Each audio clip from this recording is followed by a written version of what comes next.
egotist.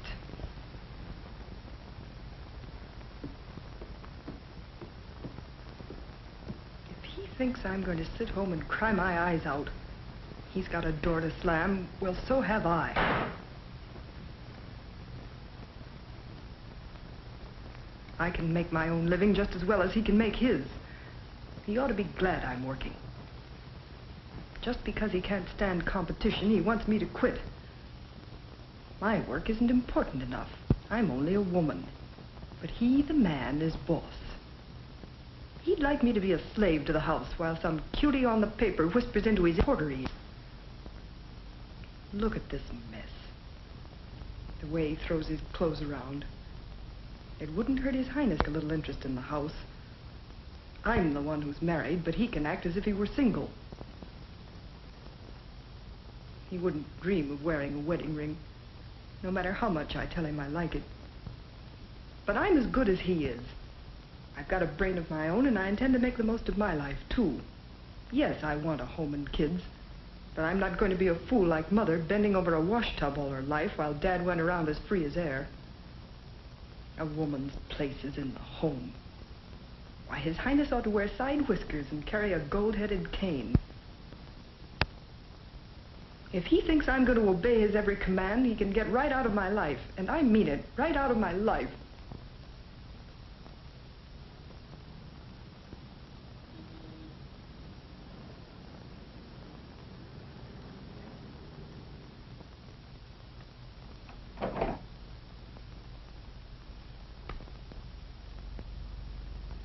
That's a woman for you. Never tell what she'll do next.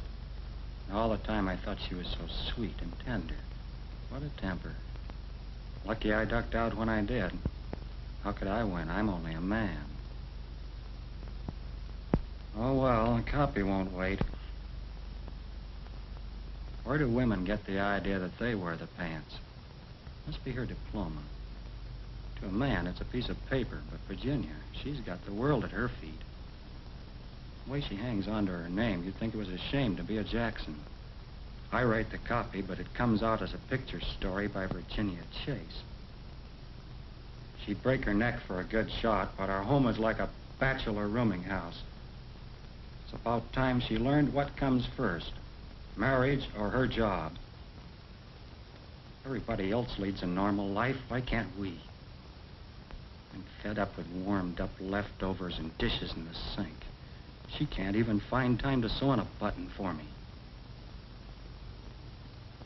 How Mom used to take care of Dad, and how happy both of them were. Virginia's got no such respect for a man. What was she thinking of when she said, I do? A roommate to help with the dishes?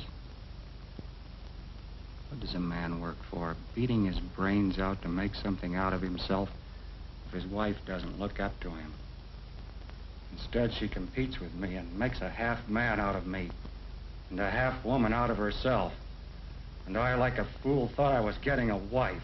I'll show her who's boss, even if we wind up in the courts. This wasn't the first time that Jackson's marriage had shown signs of cracking. And the next morning, as had happened many morning afters, they were assigned to the same story. Here they were. Who was to blame? Neither and both. Each one felt he was being asked to give up more than he could afford. Yet almost without knowing why, they moved toward each other and fumbled for some way of coming closer together. Let's go someplace and talk, Mike said.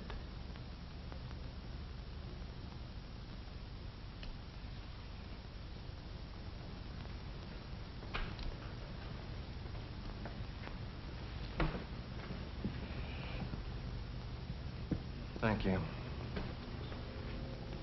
This was my last assignment, Mike.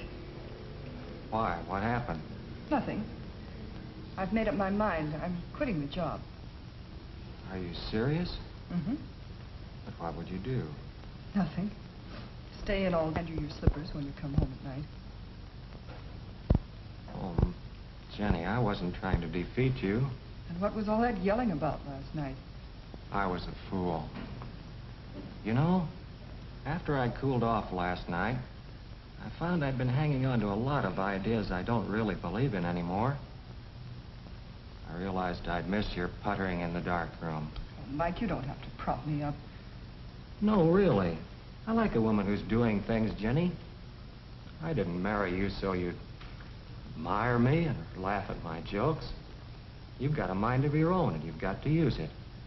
It's about time I accepted you as you really are. Darling, you don't know how much you're saying. It's like getting a wonderful present. I feel like, I don't know. Well, here's my padded shoulder. You know, when we disagree, it's a good idea to disagree about things we really don't agree about. That was a mouthful. I'd like to get some shots of the kids in the park. Let's straighten up and go outside. It's too nice a day to stay in the house. When do we forget about cleaning up and go then? Oh, no, I hate to come home to a messy house. The least you could do is pick up your clothes. And the least you could do is to forget about your job on Sunday. I hate weekends like this. So, you didn't mean a word of what you said yesterday, did you? No, that's not what I meant. But can't we have a little bit of a family life, at least on Sunday? Well, we may as well have this out again. Sure, I want family life. But if I'm to keep up my job, I can't do all the housework myself. You've got to do the few things I ask you to, Mike. Are you trying to boss me again? Oh, Mike.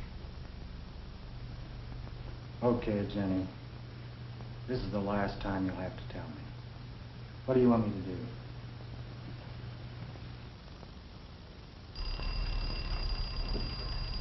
Okay, we're up. Jenny, you're doing things to me. A year ago, I'd have heard that alarm in my dreams and slept on. I feel good, too. I feel like splurging tonight. It's payday. But we were out only day before yesterday. Every day seems payday to you. One day we go out, the next day you buy a chiffon nightgown. But we never save a penny that way. It's my money. The toast's gonna burn. Don't run away. I want this straightened out. I thought you weren't gonna mold me anymore. You got a cigarette? No, you haven't brushed your teeth yet. And don't change the subject. Do I look good in a chiffon nightgown, or don't I? Or don't you notice anymore? I do, dear. I didn't mean to pick on that. I'm just trying to make $1 worth a buck. That's my point. Well, how do we do that? Something we'll have to find out. Well, I think it's just one of the things we'll have to work out. Breakfast will be ready in a minute. You waste as much money as I do, Mike, and you know it. Who, me? Yes, how about all your taxicabs and fancy lunches and cocktails and things? Oh, that's a business investment. You mean an alibi, don't you? All right, so I've got no head for money. Oh, now, don't get cross. I'm not trying to start an argument. From now on, why don't we both write down every cent we spend? That won't help. We'll just spend it anyway. Well, what will help? A budget. Oh, that would depress me, Mike. I feel like a dependent on an allowance. That's the only thing that'll make a marriage like ours work. What about love? Doesn't that come first? Of course. It's got to rest on a balanced budget.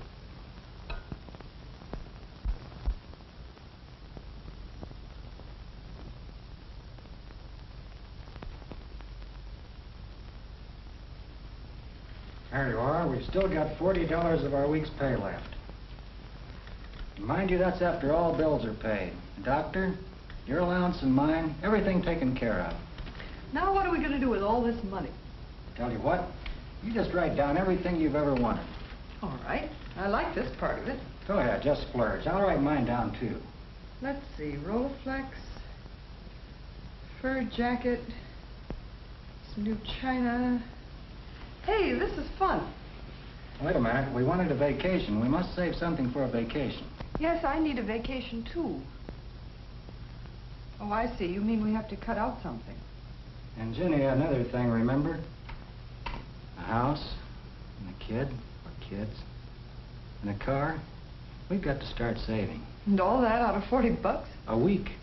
Don't forget, that's a lot of money in a year. We can cut down on our allowance, too. Look, if I cut down on cigarettes and on cabs, I bring in another $10. Well, that's $500 a year. Let me see the food budget. If we eat home 2 more days a week... And look, that fur jacket can wait, too. Baby, you catch on quick. It's fun to make money like this. Jenny, we just made a chunk of dough. It's 60 instead of 40 a week now. Well, that's wonderful. Mike, you're wonderful. Where would I be without you? Bye.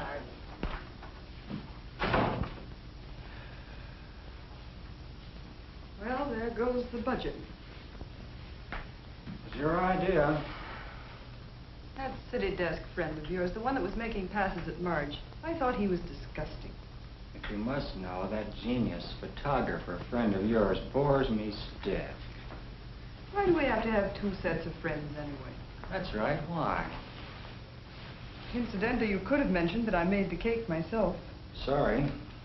But you could have let me get halfway through one story without breaking in on it. I guess we haven't learned yet not to compete with each other. Oh, I'm tired. You know the Robinsons that live up the street in that new house you like? I keep meeting her at the grocery all the time. She's asked us in lots of times. What's her husband like? I think you'd like him. Yes, I think it'd be a good idea if we made friends with some neighbors. The next time you see her, tell her we'd be delighted to come. What's today? 20th. And last month when we did that hospital story, when was that? 9th? No, 10th. Why? I think you better take me to the doctor tomorrow.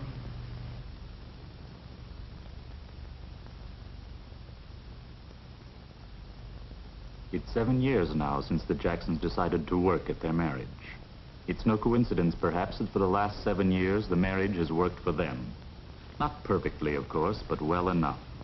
They were tough years, too, full of crises and the normal run of trouble, but the Jacksons took them in stride. Mike has won his promotion by hard work, the same way he has made himself a happy home. A little luck, but mostly sweat and tears. There have been 2 additions to the family. Tom is 7 and a budding Tarzan. Mike gets a kick out of seeing young muscles and skills develop. He can nearly remember when he was 7 himself. So long, fella. Be seeing you.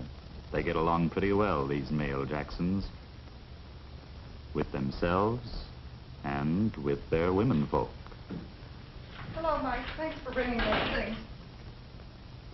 The couple still need kid gloves from time to time, but they figured out ways to handle ticklish situations. Virginia's apron, when it's worn astern, means, take it easy, I need tender love and care tonight. And Mike's got his own danger signals. His spinning hat says it's one of those days when a fella needs a friend. I see you had a hard day. Not so hard that a warm greeting can't help a little. Let me finish this. I'll be with you in a minute. And even now, Can't you teach Tom to keep his junk out of the way? Why don't you watch where you're going? Tom's part of this family, too, you know. But he has to learn to keep order someday. Well, he will, but losing your temper won't do it. but nowadays such scenes don't end with one of them sulking. Their relationship isn't brittle, always at the cracking point like it used to be. Mike isn't troubled by the fact that Virginia still has her own work to do once in a while. They've long since stopped worrying about who's breadwinner and who's housemaker. Mike's dignity is much more flexible since he discovered that a wet baby loves whoever changes her, male or female. Dinner's almost ready. Come any time. It'll be awfully simple. He learned his techniques when Tom was an infant, and he's mighty proud of his tender touch. Why not? Some guys boast of their sensitivity to the feel of a fishing line. Mike thinks handling a prima donna is even trickier. Home life at the Jacksons, like most American home life, is a curious jumble of interests and needs. To make it everybody's family table takes a lot of doing. Mike and Virginia have learned they can make it theirs by being aware of everybody else's wants.